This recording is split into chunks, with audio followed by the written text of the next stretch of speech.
transit, biking, or walkway. No. We already have a highway exit there.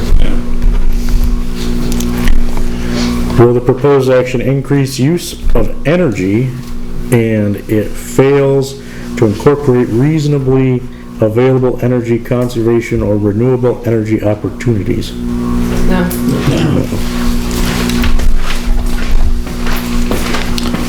Will the proposed action impact existing, there's two of these.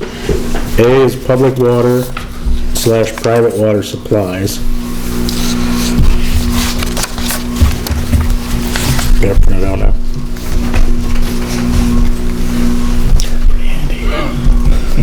Good secretary. Just for secretary. I don't want to see that. Will the proposed action impact existing public / private water supplies? No. Will the proposed action impact existing public / private wastewater treatment utilities? No, we'll impact that. I think we're pipe will be very short. Will the proposed action impair the character or quality of important historic, archaeological, or architectural, or aesthetic resources? No. Will the proposed action result in adverse change to the natural resources? No. Okay. Will the proposed action result in increase in the potential for erosion, flooding, or drainage problems? No. Will the proposed action create a hazard to environmental resources or human health? No. Okay. So that says, check this box if you've determined that will not result in any significant adverse environmental impacts. And we found the date. The board has to vote before you fill out part 3, but. Oh, okay. Well, I filled in part 2, don't worry. Okay, so now we can vote. We filled in the part 2. And then if you're, so I would recommend procedurally that you do one motion on seeker, whichever way your pleasure is, either a negative declaration, or it seems like you're leaning towards a negative declaration, motion to declare negative declaration, motion to declare this as an unlisted action, and a negative declaration for this project, and then... Yep. So moved. And would that be part of this, of Rusty's motion? No, that would be motion 1, and then motion 2 would be... My motion is withdrawn. Okay. Okay. Okay, you would do that. I'll second that. Okay. So we have to vote on that, right? So let's vote on the seeker, not the rezoning, the seeker. Negative declaration. Right. Unlisted action. Yes. Yes. Yes. Yes. Yes. Move that we rezone. With the secretary on the phone. 186-. Technically, it's to approve local Adopt law, local law. or adopt local law number 5, Rod? I think it's better. I'll second it. Okay. So we'll vote on this, Fran? Yes. Yes. Yes. Yes. Yes. Yes.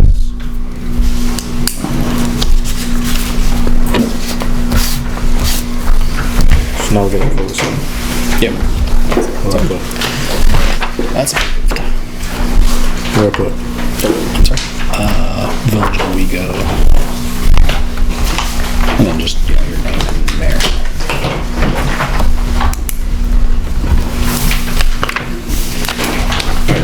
I've got calling hours to go to for a family friend. But I will. See you guys next time. Thanks for coming.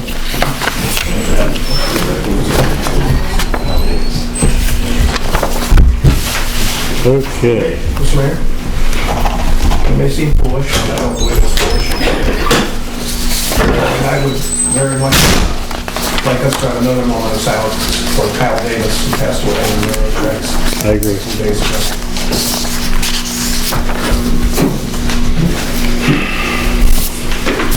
Thank you.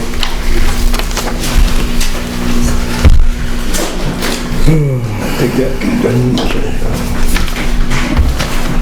Where's my agenda go? Thanks. Alright.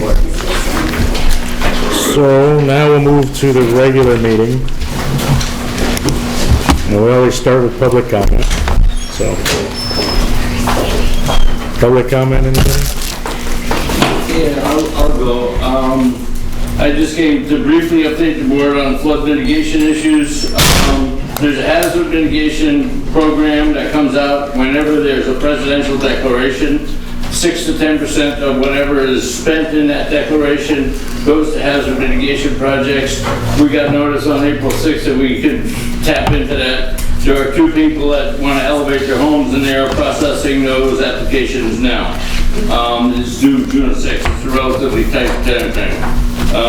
I'm working with Jeff and the mayor to try to help those people expedite that process. The other thing I wanted to just briefly let you know about is the community rating system. I went to a program up in Oriskany on Monday and Tuesday. The community rating system is a program under NFIP, National Flood Insurance Program, that can reduce your flood premiums by a certain percentage.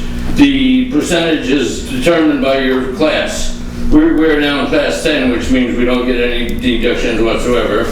Class 9, you get your 5%. Class 9 in Owego would get everybody around $100 savings in their flood insurance. That's an average for everybody in the village, mind you. Or a village-wide savings around $35. At a class 6, it would be about $400 for every person that has flood insurance, and around $140,000 for the whole village. Is there a percent number on that also?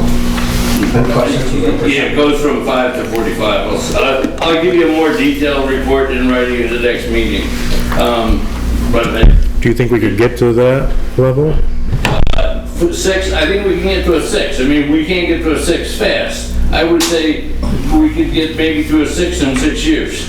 However, the reason we're doing this is twofold. One, to save flood insurance money, and also that flood insurance rates are going to change in April of 2020. They're going to change, and they're going to go into effect of October in 2020. My guess is they're going to be higher, and they're going to be related to risk, your closeness to a floating water body, and your past history of flood costs to FEMA. So it's in anybody that pays flood insurance anyway, which is almost any village entity, and any village residents in the floodplain, and the county, and the school system to be participating in the CRS program. The first step in the CRS program is to get a community assistance visit, which is kind of an inspection to see how well you've been adhering to your floodplain management law. We have one of those scheduled with somebody from FEMA for June 6th, and they will send a letter. If we have no deficiencies, I'll send a letter to the CRS people. They'll schedule another visit. They'll come here and we'll talk to them about what level we get in at. I think we probably are in enough to get 2 zones, to get to a class 8. Jeff and I did there's a quick check, which is not that quick. It's like 25 pages. But we got, a lot of points. Yeah. We already do a lot of the things that they want us to do. We just have to get into the program, start getting credit for the things we're already doing, and do more things. A lot of the more things are primarily informational things, giving out pamphlets that FEMA gives you for free. We're sending out a letter once a year to people in the repetitive loss area. You get a lot of points for things that don't take a whole lot of work. And I'll take questions if anybody's got questions, but I'll try to have a more detailed explanation at the next meeting. I just didn't have time. Any questions? So you're saying with this visit from FEMA on June 5th or 6th, if they like what they see, we can get a 5% reduction now? If we get into the program at the minimum level, we get a 5% reduction. If we can get into them at one class above the minimum, we get a 10% reduction. And does this, like, from a resident standpoint, do they have to do anything? Does this automatically kick in? No, automatically. I mean, automatically, it takes around 6 months before it goes through the system. Right. I mean, it doesn't happen as fast as anybody would like, but yeah, it's just a start. Is there any cost with enrollment for this? To CRS, no. And as a matter of fact, I'd go jumping back to the HMGP too. There is an administrative fee that we can recover for the extra work that Jeff and Meg have to do. I spoke to Jeff this morning, we're gonna ask for as much as possible. I forget if that's a percentage or if we can ask for anything. I think it might be a percentage. I think it is. I think it might be 10% of the total. Right. And actually, that brings me to another point. That money might be able to help hire a full-time code enforcement officer, which I've been encouraging people to think about, because for the CRS, we're probably gonna need a full-time code person. And with the construction that's gonna be going on when the DRI comes, we're gonna definitely need one. And, you know, if you wanna get and keep a quality person, I think you have to get a full-time person. And there's definitely full-time work, as Jeff, I'm sure, will tell you. We could use them now. I don't want And, you know, when I was here, when the former CEO was here, I mean, he was going nuts. I can put it bluntly. You know, trying to keep up with it, you know? I won't stay long after this, I have to do some mowing, but I'll wait a couple of minutes. If there's anybody has any questions, actually feel free to contact me by email or phone. I'm eager to reduce costs and help people elevate, if possible. No, definitely thank you. I mean, from not only the board, but every resident, I'm sure. What's that? Not only the board, but every resident who has to pay flood insurance. Yeah, and the county too, you know, and the school system. I mean, it's, Thank you for all your work. you're welcome. So, I'll say something after. Oh, well, Anybody else, any public comment?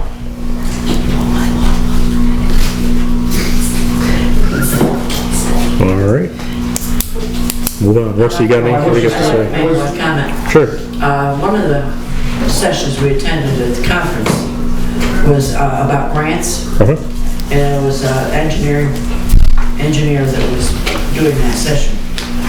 And he told us that we can petition Albany for the DRI Yep. for a part-time person to administer the DRI work for 2 years at about $30,000 a year. So, I mean, that could also help us with that code enforcement. Yeah. Definitely something to look at. I was just finishing up those classes, class 10, class 9. Every time we get another lower class, we get 5% more off, so Yeah. that's actually 5, Yeah. up to 45, that's what I'm saying. No, that's good. No. All right. So, I think. next on the agenda is new EMT members. We got 5 of them.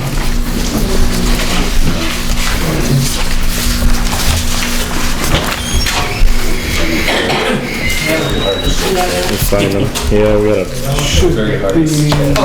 package somewhere. They're way in the back of mine.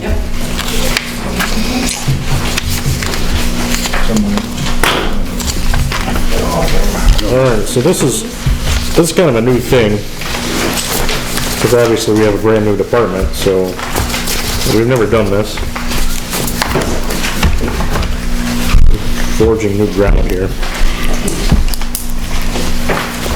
And we do a very similar thing for the fire department, but... So these 5 people are asking to join our EMS department.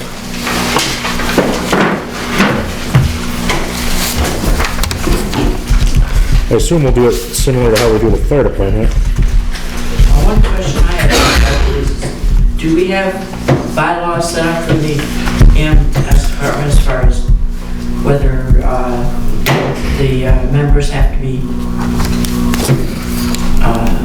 residing in the village or other places? I mean, have we... I don't think we've got that decided far. those things yet? Let me ask Robin, do you know? We do. Okay. Well, we haven't seen them. But there's no residency clause in there. And that's a beneficial issue because we have people from other areas willing to come and help us out in our area. Without that restriction, it gives us a broader pool of people willing to come in. And you can see, this was just a couple, as soon as they found out that there was, you know, the opportunity to come in, we automatically started getting people applications. So I guess, Well, I asked that because we have not seen that organizational plan yet, and I have no questions. I made a copy of it, but I left it there because I assumed it was already here. I haven't seen it. Rusty? One of the reasons that I had not voted to approve a particular resolution or two was because we were supposed to iron out these details, iron out how things were going to work, what the bylaws were going to be, et cetera, which we have not done. We have not made a decision. We have not made a decision about conditions of membership. We've not done any of that stuff, which is some of the stuff we're supposed to do. So Rusty, if I can, I think that the SOGs were approved. The SOGs, I think, don't necessarily touch on membership of the either the unincorporated association of EMS volunteers, or if we're transitioning over to the nonprofit that was formed, whichever way it goes. The bylaws governing the volunteers directly as just volunteers hasn't, I think, been approved or presented to the village board yet. That's, they were submitted.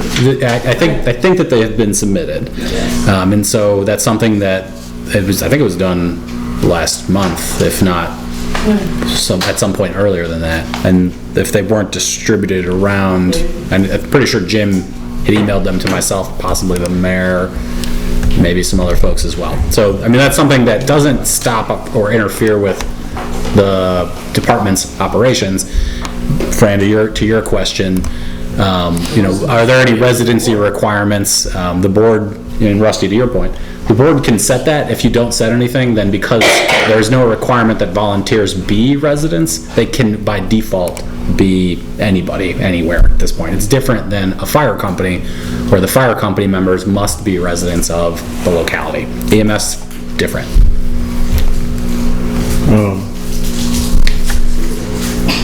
So I'd like to ask a couple of quick questions. Sure.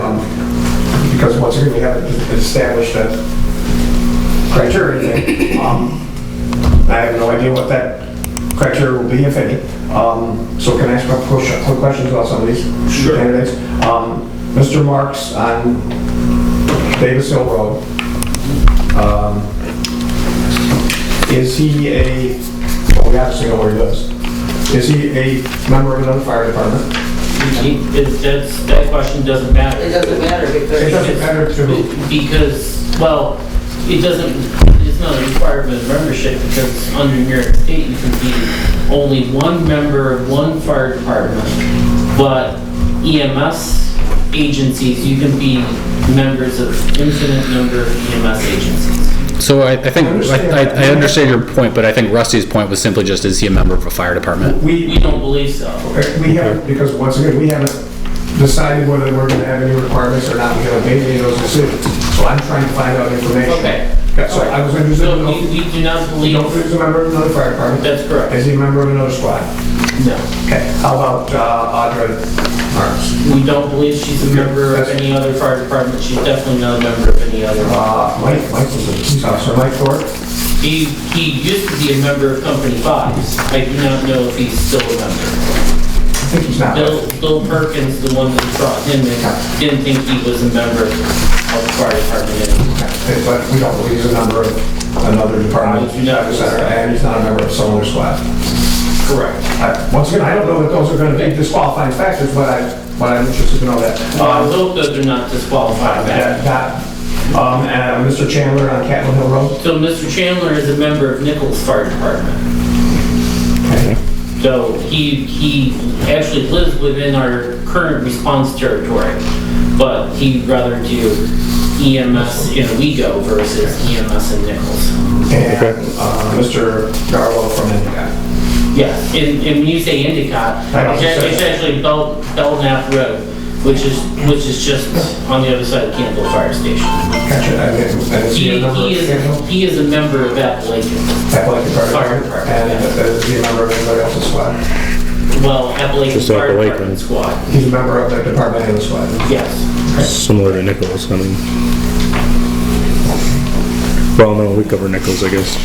We don't cover any departments Okay. other than mutual aid. Town of Tioga, I'm thinking. Yes. Okay, never mind. I will give my opinion, which nobody wants to hear, especially the squad. I'm comfortable with approving at this moment the first 3 squad members, Marks, and Thorpe. I am less comfortable at this moment approving the other 2 squad members until we have decided criteria for, any criteria or no criteria for what we're going to do with membership. Telling you how I feel. So what's the difference between the first one? I'm sorry.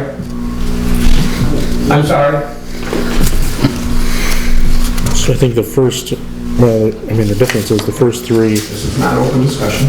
are not part of anything, where the other 2 are. First 3 are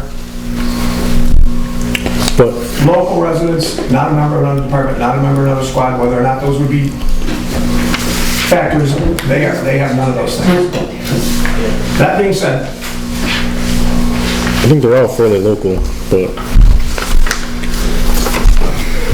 once again, we haven't established any criteria, because we rushed ahead and we didn't do the work we were going to do to establish bylaws, et cetera, which I still think that we need to do. Yeah, those bylaws have not been presented to the board to be approved.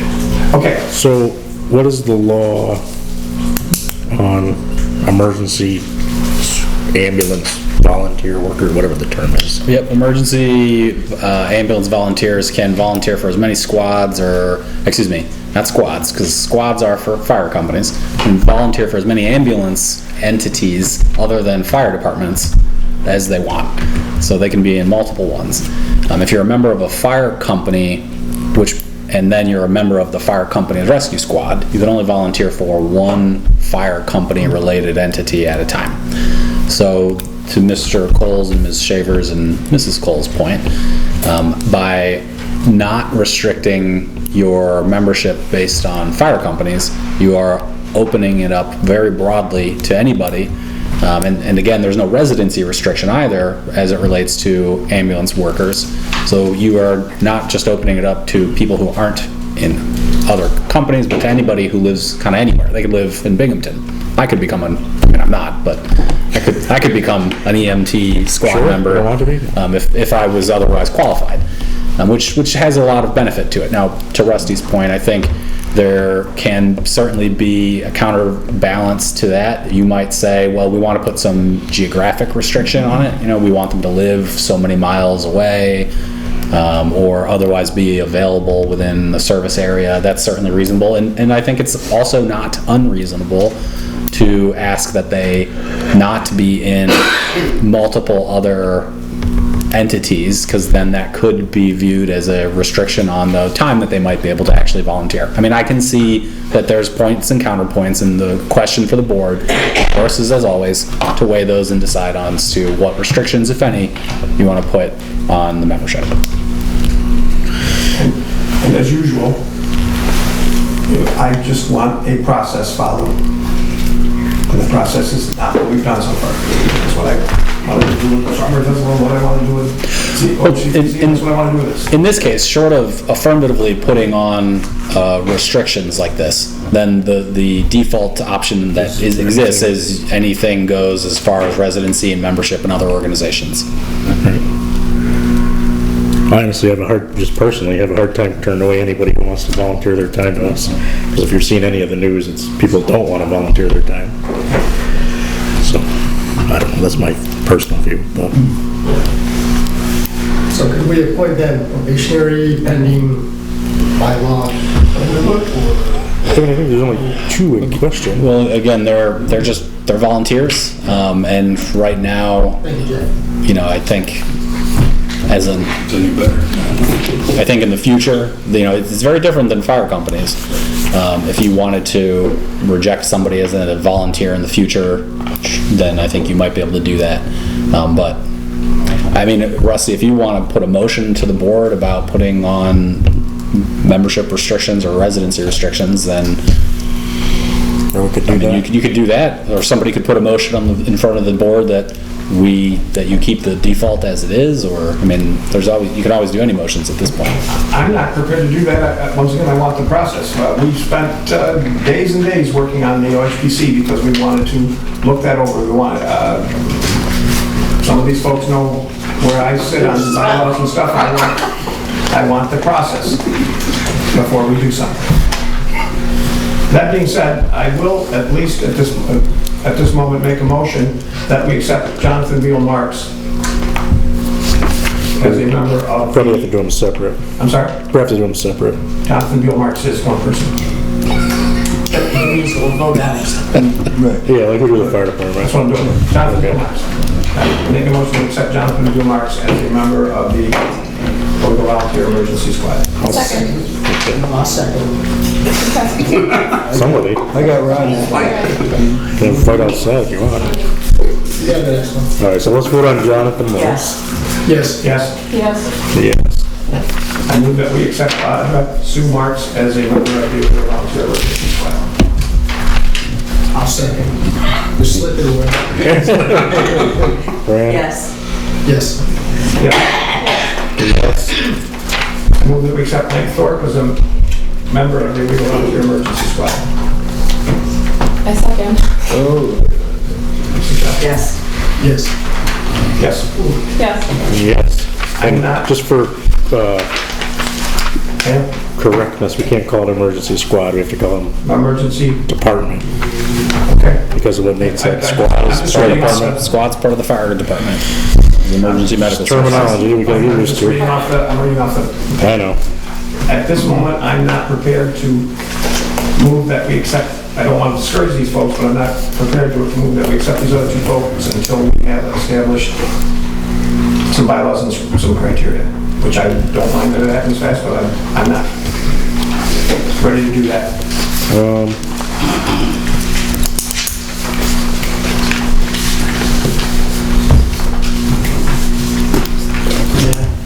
Is that left to want to move strictly because of location and their appointment to another facility? I'm just trying to make sure why we're... I ask those questions because those are some of the potential criteria that one may or may not choose to do. And once again, we have made no criteria, and I want us to do all those things. I want the bylaws of how all this is going to work. So that's my... Well, then my question would be, how do we know the other ones fit into the bylaws that we proceed to come forward? We were taking the word of the people that just told I us. understand that, but... Because we're never going to know that. Right, we still have no bylaws though, so should we be voting anybody in until we have... I mean, I just feel like we're splitting hairs here. Yeah, I think, That could, it's a way to look at it.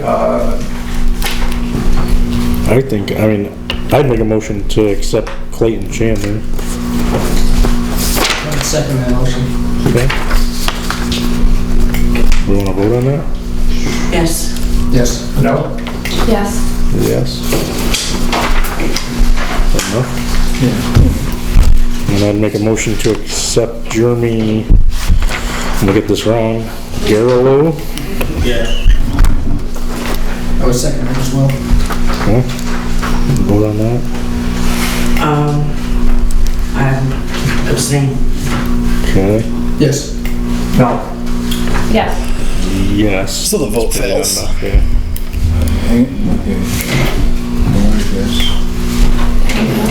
Yeah, that one fails. So if this gentleman would like to be presented at the next board meeting, You can bring that back. then that can be presented again.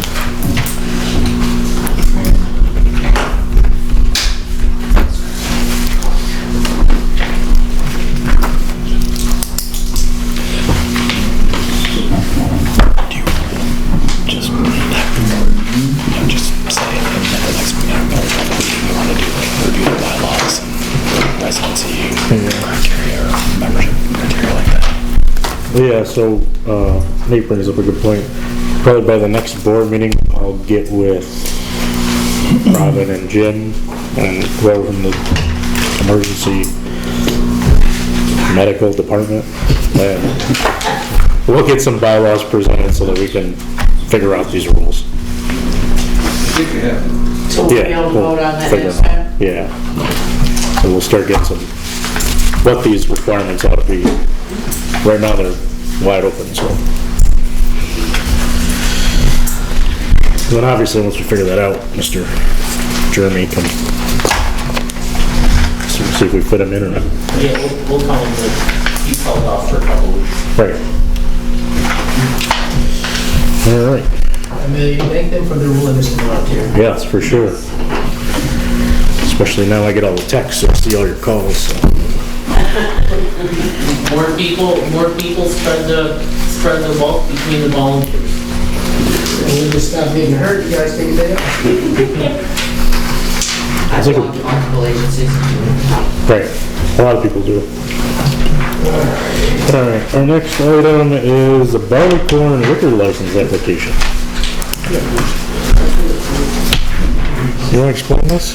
You got the Yes. request, right? So, some new business is looking to go into the Barleycorn, and I guess I don't know if Barleycorn's actually closed down yet or not, but, okay, so, new business I going heard in. they bought the name though, so it's still gonna be the Barleycorn. Yeah, and I don't know if they've actually finished the purchase yet, or if they're in the process of doing that, but part of that is to apply for a liquor license. The state offers a 30-day opportunity for the municipality to submit any objections that it might have to the liquor permit in that location. You know, so often objections are based on I'll say the character of the prior establishment. If it's been known for, you know, drunken brawls out in the street, that's often a good reason to object to the continuation of a business there. But if the board is so inclined, then you could affirmatively waive this 30-day opportunity to comment, and that would allow the potential new owners to move forward with their transaction that much faster. Mr. Rusty? Partially because the new ownership are people known to us, both previous named Johnny Mack and Steve Eschler, and people that we believe that are good citizens, et cetera, long members of the community. I move that we waive the 30-day notice period. I'll second that. Okay. So you'll have the application here. It's, trade name will be the John Barleycorn Tavern.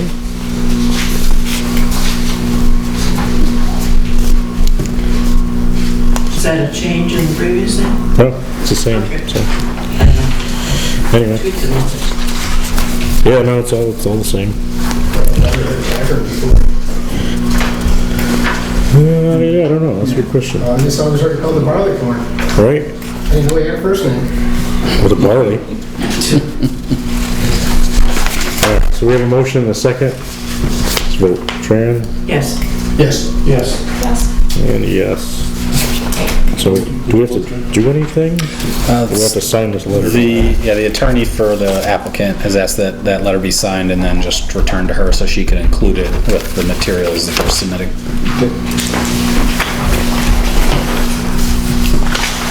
Okay. So the next item is approval to apply to the Mildred Truman Faulkner grant. So Brittany's at a different meeting, but the gist of this is I'm working with Brittany to try and get money for the police station and the fire station. And we're going after, I want to say 800,000 for the two of them total, from the historic preservation grant through the parks, and that grant needs a match, 25% match, which means the village has to come up with 200,000. So we're applying to these other grants to try and come up with that match. And one of them is the Mildred Truman Faulkner, and one of the other ones, which I went to today, is we've asked the REAP board, and don't ask me what REAP stands for, because they're a 501c3 to apply to the Tioga Downs fund. So they're asking for this motion here. Well, Yeah. if by chance we do get funding through the DRI, can that be put towards that Yes, that can be counted toward the match also. That would be great. Yes, Get a rush of nesting doll of grants that all fund each other. yeah, So can we apply now? And That's why we're find doing out- this. If we find out that we don't have the money when they say you can have it, we'll say no. that's why we're doing this. Okay, good. Yes, so applying doesn't necessarily mean that you're gonna take the money, but, Do we have to? I would move that we apply for this. okay. So we would Move the motion. move this motion there?